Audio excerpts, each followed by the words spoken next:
नमस्कार प्यारे साथियों, एक बार फिर से आप सभी का हार्दिक स्वागत है आपके अपने YouTube चैनल MB सर की स्कूल में।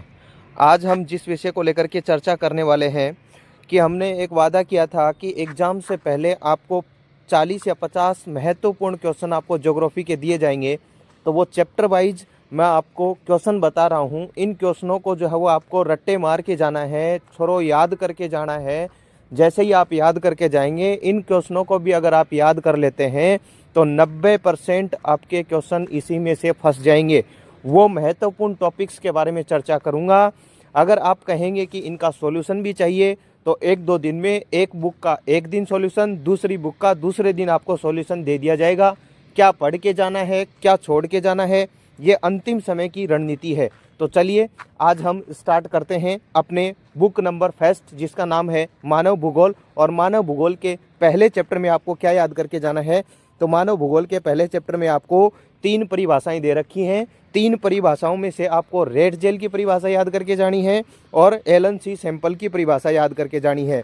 फिर उसी चैप्टर में आपको पर्यावरणीय निश्चयवाद, संभववाद और नव निश्चयवाद, ये 3 टॉपिक हैं। तीनों टॉपिक को देख के जाना है। और वेरी इम्पोर्टेंट है कि आपके बुक के लेफ्ट साइड में एक लास्ट के अंदर टेबल बना रखी है मानव भूगोल के क्षेत्र और उप क्षेत्र, फील्ड और सब फील्ड, ये आपको देख करके जाने हैं। इंग्लिश मीडियम वाले इंग्लिश में नीचे देख सकते हैं। Definition of human geography according to Ratzel and Ellen C Semple के अनुसार इन्वायरमेंटल डिटरमिनिज्म, और उसके बाद में जो टेबल दे रखी है उस टेबल को देख करके जाना है। खास करके आपके आर्थिक भूगोल के उपक्षेत्र कौन से हैं, राजनीतिक भूगोल के उपक्षेत्र कौन से हैं, इनको आपको कम से कम 2-2 उपक्षेत्र जो है वो आपको याद रहने चाहिए। या तो ये आपके ऑब्जेक्टिव में पूछ लिया जाएगा, ये आपके फिर 1 लाइनर जो क्वेश्चन आते हैं उसमें डायरेक्ट पूछ लिया जाएगा कि कोई 2 राजनीतिक भूगोल के उपक्षेत्रों के नाम लिखिए। तो परिभाषा डेफिनेशन जो है वो आपको डायरेक्ट ऑब्जेक्टिव में भी पूछी जा सकती है कि ये परिभाषा किसकी है, या फिर आपसे लिखवा भी सकता है कि रेड जेल के अनुसार मानव भूगोल की परिभाषा लिखिए। तो पहले चैप्टर में केवल और केवल आपको ये ही बातें याद करके जानी है। हो सकता है कि मेरे पीछे शोरगुल जो है वो ज़्यादा आ रहा हो, तो इसके लिए आपको थोड़ा कॉम्प्रोमाइज़ करना पड़ेगा वो इसके साथ में। और जब हम इसका सॉल्यूशन अगर आप मांगोगे तो आपको ज़्यादा से ज़्यादा इस वीडियो के नीचे कमेंट करने हैं। कमेंट के माध्यम से मैं डिसाइड करूंगा कि इसका सॉल्यूशन देना है कि नहीं देना है। तो जो भी हम सॉल्यूशन देंगे उसमें वॉइस को हम पूरा कवर करने की कोशिश करेंगे कि बाहर की कोई भी वॉइस जो है वो हमारे वीडियो में नहीं हो। तो ये आपको पहले चैप्टर के अंदर आपको याद करके जाना है। अब दूसरे चैप्टर में आपको क्या याद करके जाना है, तो दूसरे चैप्टर में आपको याद करके जाना है जनसंख्या वितरण को प्रभावित करने वाले कारक। ये आपको पक्के से पक्के याद करके जाने हैं। जनसंख्या वितरण को प्रभावित करने वाले कारक कौन कौन से हैं, भौतिक कारक कौन से हैं, आर्थिक कारक कौन से हैं, सामाजिक और सांस्कृतिक कारक कौन से हैं। तो इसमें युग्म बना के भी पूछा जा सकता है, इनमें से कौन सा भौतिक कारक है, इनमें से कौन सा आर्थिक कारक है, कौन सा युग्म आर्थिक कारक का है, कौन सा युग्म भौतिक कारक का है। तो ये कम से कम आपको याद करके जाने हैं। अगर बड़ा क्वेश्चन बनता है तो बड़े क्वेश्चन इस चैप्टर से 2 ही बनते हैं। दूसरा क्वेश्चन बनता है जननांकीय संक्रमण सिद्धांत का।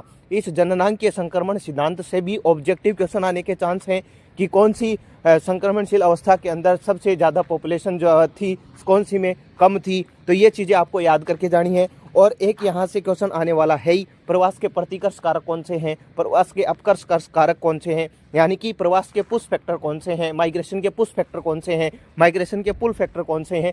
ये सब चीज़ें आपको इसके अंदर याद करके जानी है। इंग्लिश मीडियम वाले नीचे आप देख सकते हैं, factors affecting population distribution, push और pull factors of migration, demographic transition theory. ये आपको सेकेंड चैप्टर के अंदर आपको कम से कम ये बातें तो याद होनी ही चाहिए।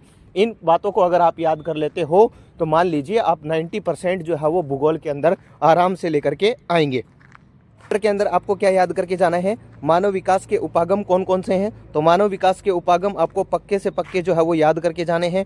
और मानव विकास का सूचकांक, यानी कि मानव विकास सूचकांक के बारे में भी क्वेश्चन पूछा जाता है कि मानव विकास सूचकांक सबसे ज़्यादा कहाँ का है, न्यूनतम कहाँ का है, कितने देश इसके अंदर शामिल होते हैं। तो सबसे ज़्यादा आपको याद करके ही जाना है कि सबसे ज़्यादा मानव विकास सूचकांक कहाँ का है। ये थर्ड चैप्टर में बातें आपको याद करके जानी है। एक इसमें याद रखना है कि मानव विकास का प्रतिपादन सबसे पहले जो है वो कौन सी सन में किया गया, तो 1990 के अंदर अमेरिका के द्वारा जो है वो किया गया। इसमें कितने जो है वो शामिल हैं, HDI की फुल फॉर्म क्या है। तो 4 स्तंभ तो आपको पक्के से पक्के याद करके जाने हैं। अगला जो चैप्टर है, अगले चैप्टर के अंदर आपको जो चीज़ें याद करके जानी है, तो एक तो प्राथमिक क्रियाकलाप, एक तो प्राथमिक क्रियाकलाप आपको याद करके जाना है, द्वितीयक क्रियाकलाप, तृतीयक क्रियाकलाप और पंचम क्रियाकलाप। इनमें क्या पूछा जाएगा कि इनके एग्जाम्पल कौन से हैं। प्राथमिक क्रियाकलाप के कोई 2 एग्जाम्पल लिखिए, या फिर निम्नलिखित में से कौन सा प्राथमिक क्रियाकलाप नहीं है, निम्नलिखित में से कौन सा तृतीयक क्रियाकलाप नहीं है, पंचम क्रियाकलाप के उदाहरण लिखिए। और एक आपको याद करके जाना है जो आपके सेक्शन सी के अंदर पूछा जाएगा, चलवासी पशुचारण और वाणिज्य पशुचारण के अंदर क्या है। ये महत्वपूर्ण क्वेश्चन है। उसके बाद में भूमध्य सागरीय कृषि क्या है, टर्क कृषि क्या है, रोपण कृषि क्या है। तो ये चीज़ें आपको कम से कम याद करके जानी है आपके अगले चैप्टर के अंदर, 4th चैप्टर के अंदर, जिसको हम प्राथमिक क्रियाकलाप कहते हैं। उसके बाद में अगला जो अपना चैप्टर आता है द्वितीयक क्रियाकलाप, और द्वितीयक क्रियाकलाप में आपको क्या याद करके जाना है। द्वितीयक क्रियाकलाप में आपको याद करके जाना है कि उद्योगों को प्रभावित करने वाले कारक कौन कौन से हैं। वेरी वेरी इंपॉर्टेंट, उद्योगों को प्रभावित करने वाले कारक कौन कौन से हैं। कच्चे माल के आधार पर, स्वामित्व के आधार पर उद्योगों के प्रकार कौन कौन से हैं। कच्चे माल के आधार पर कौन कौन से हैं, स्वामित्व के आधार पर कौन कौन से हैं, और लौह उद्योग को सभी उद्योगों का जनक क्यों कहा जाता है। ये क्वेश्चन भी आपको याद कर करके जाने हैं। गारंटी के साथ इनमें से आपके 90% क्वेश्चन आ जाएंगे। जब आप इस वीडियो को देख करके जाएंगे तो आपका दिल गार्डन गार्डन हो जाएगा कि यही क्वेश्चन जो है वो बार बार पूछे जाते हैं, और यहीं से आपके ऑब्जेक्टिव बन जाएंगे, यहीं से आपके फिल इन द ब्लैंक बन जाएंगे, और यहीं से आपके जो है वो लॉन्ग वाले क्वेश्चन बन जाएंगे। उसके बाद में नेक्स्ट चैप्टर की अगर बात की जाए तो नेक्स्ट चैप्टर के अंदर क्या है, फुटकर व्यापार को आपको याद करके जाना है। फुटकर व्यापार क्या है। उसके बाद में पर्यटन को प्रभावित करने वाले कारक कौन से हैं, इस चैप्टर में आपको ये याद रखना है। उसके बाद में जब हम बात करते हैं अगले चैप्टर की, तो अगले चैप्टर में आपको प्रमुख रेल मार्गों का ध्यान रखना है। प्रमुख रेल मार्गों का ध्यान रखना है, जिसमें पार महाद्वीपीय रेल मार्ग और साइबेरियन रेल मार्ग जो है वो आपको याद रखना है। विश्व का सबसे बड़ा रेलवे मार्ग कौन सा है, पार महाद्वीपीय रेल मार्ग क्या है, जिसमें सिडनी को पर्थ से जोड़ने वाला रेल मार्ग कौन सा है, और उसके बाद में आपको सेंट पीटर्सबर्ग से व्लादिवोस्टॉक तक कौन सा है। तो ये सब चीज़ें आपको याद रख के जानी है। और very very important question, Suez नहर और पनामा नहर पढ़ करके जानी है। मैप में भी पूछा जा सकता है कि स्वेज नहर को बताइए, पनामा नहर को बताइए, राइन और वोल्गा जलमार्ग को पढ़ करके जाना है, और पाइपलाइन को पढ़ करके जाना है। ये क्वेश्चन जो है वो आपके इम्पोर्टेंट क्वेश्चन है। इसमें एक क्वेश्चन और शामिल कर सकते हैं आप। क्वेश्चन हो सकता है आपका, जल परिवहन सबसे सस्ता परिवहन है क्यों, इसके बारे में भी आपको बताना है। तो इसके बाद में अगले चैप्टर की जब बात करते हैं तो अगले चैप्टर में हम पढ़ेंगे अंतर्राष्ट्रीय व्यापार के महत्वपूर्ण पक्ष कौन से हैं और व्यापार संतुलन क्या है। ये एक बुक के मैंने 20 टॉपिक आपको बताए हैं, 20 टॉपिक हैं। एक दिन में एक बुक भी अगर आप तैयार करते हो तो आराम से आपके 8 तारीख को एग्जाम है, आराम से आप 7 को और आज के दिन जो है वो आप आराम से तैयार कर लेंगे। और महत्वपूर्ण क्वेश्चन है, ये यकीन मानिए कि आपके उसके अंदर आ ही जाएंगे। उसके बाद में हम जब सेकंड बुक की बात करते हैं तो सेकंड बुक में आपको क्या पढ़ना है। सेकंड बुक में पहले चैप्टर में आपको पढ़ना है जनसंख्या घनत्व को पढ़ना है कि भारत का जनसंख्या घनत्व कितना है, सबसे ज़्यादा जनसंख्या घनत्व कहाँ पे है, सबसे कम जनसंख्या घनत्व कहाँ पे है, उस जनसंख्या घनत्व किसे कहते हैं। उसके बाद में जनसंख्या संगठन क्या है, ग्रामीण और नगरीय संगठन क्या है। उसके बाद में मुख्य श्रमिक क्या है, व्यावसायिक संवर्ग क्या है, या फिर हम कह सकते हैं मुख्य श्रमिक क्या है, सीमांत श्रमिक क्या है। 183 दिन जो काम करते हैं वो मुख्य श्रमिक हैं, 183 दिन से कम काम करते हैं वो आपके कह सकते हैं कि सीमांत श्रमिक हैं। ये चीज़ें आपको याद करके जानी है। उसके बाद में जब हम बात करते हैं सेकंड चैप्टर की, तो सेकंड चैप्टर में बात करेंगे तो सेकंड चैप्टर में आपको याद करना है प्रवास की धाराएं, प्रवास के कारण और प्रवास के परिणाम क्या हैं। तो प्रवास को अगर आपने उसमें पढ़ा है तो इसमें भी आराम से जो है वो कर देंगे। प्रवास की धाराएं कौन कौन सी है, गांव से गांव की ओर, गांव से नगर की ओर, नगर से नगर की ओर, नगर से शहर की ओर, ये सब चीज़ें आपको जो है वो थोड़ी सी देख करके जानी है।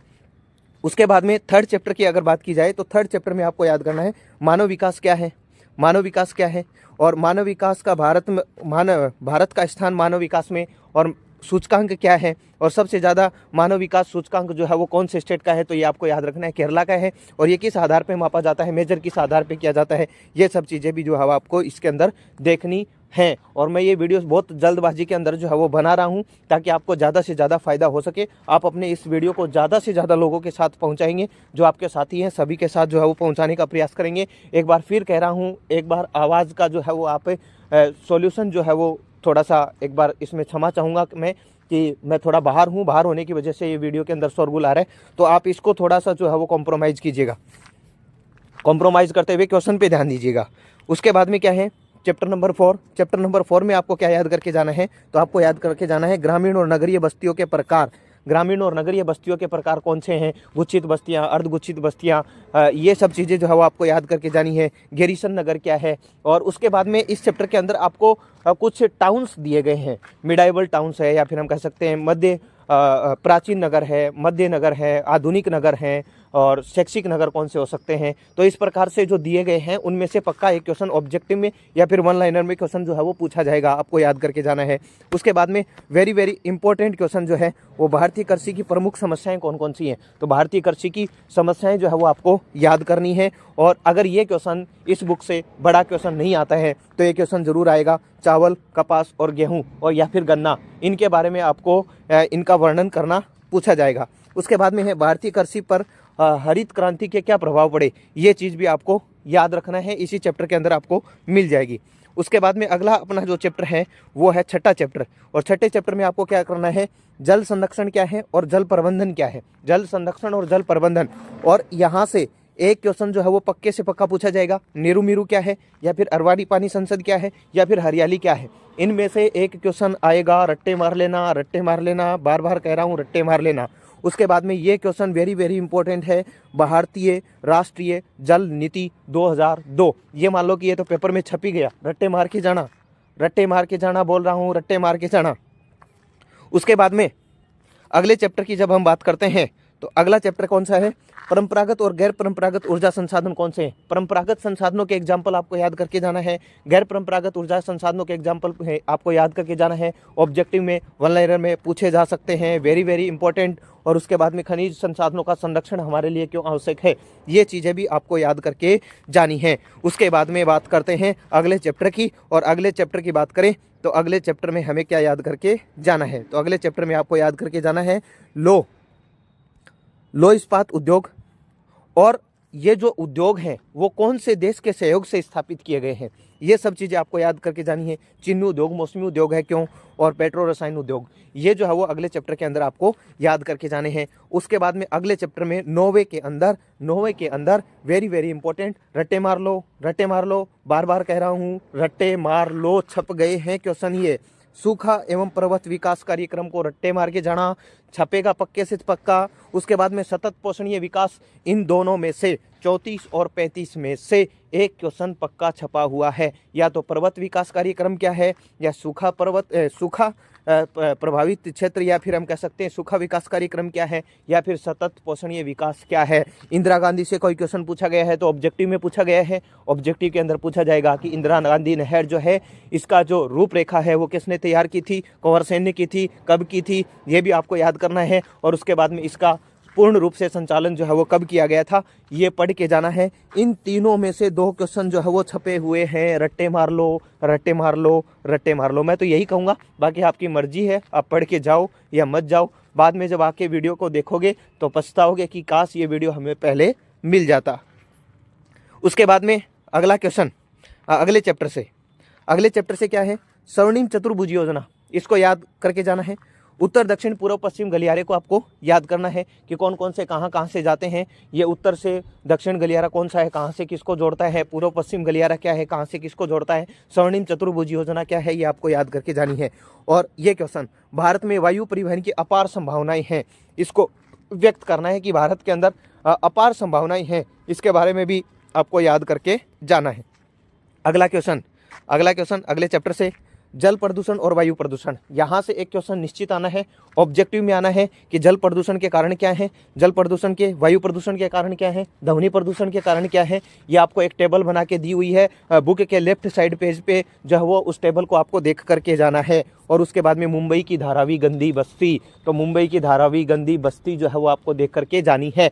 फिर रही बात अपनी लास्ट, आपके जितने भी क्वेश्चन आने हैं वो इन्हीं टॉपिक से आ जाएंगे। और रही बात अपनी मैप की, तो मैप जो है वो इसी चैनल के ऊपर मैं एक या तो शॉर्ट वीडियो के अंदर आपको मैप डाल दूंगा, शॉर्ट वीडियो में भी डाल दूंगा, और उसके बाद में आप चैनल की पोस्ट में जा कर के देखेंगे तो पोस्ट के अंदर, कम्युनिटी पोस्ट के अंदर भी दोनों मैप आपको मिल जाएंगे। वो नाम तो कम से कम आपको याद होने चाहिए। गारंटी के साथ कहता हूँ 3-4 नाम पूछे जाएंगे तो 3 नाम जो हैं वो आपके उसी मैप से होंगे, विश्व के मैप में भी 3 नाम उसी मैप से होंगे। तो कम से कम ये मैप तो आपको याद होने चाहिए। बाकी आपको ये वीडियो कैसा लगा अपनी प्रतिक्रिया ज़रूर दें। अगर इसका सॉल्यूशन चाहिए तो सॉल्यूशन भी जो है वो बहुत जल्द जो है मैं करवाने का प्रयास करूँगा। अगर आप इस वीडियो को ज़्यादा से ज़्यादा शेयर करते हैं, अपने कमेंट बॉक्स में कमेंट करते हैं कि सर जल्दी से जल्दी सॉल्यूशन दीजिए, तो अगर इसमें ज़्यादा से ज़्यादा कमेंट आते हैं तो कल शाम रात 8 बजे मैं इसको सॉल्यूशन देने का प्रयास करूँगा। दोनों बुक का एक साथ सॉल्यूशन जो है वो आपको दे दिया जाएगा। फिर मिलेंगे किसी नेक्स्ट वीडियो के अंदर। हाँ, जब भी आपका एग्ज़ाम हो जाए तो एग्ज़ाम होने के बाद में इसमें से कितने क्वेश्चन आए कमेंट में ज़रूर टाइप करके जाएंगे, जिसने भी इसको वीडियो को पूरा देखा है। धन्यवाद। फिर मिलेंगे किसी नेक्स्ट वीडियो के अंदर। तब तक के लिए जय हिंद, जय भारत।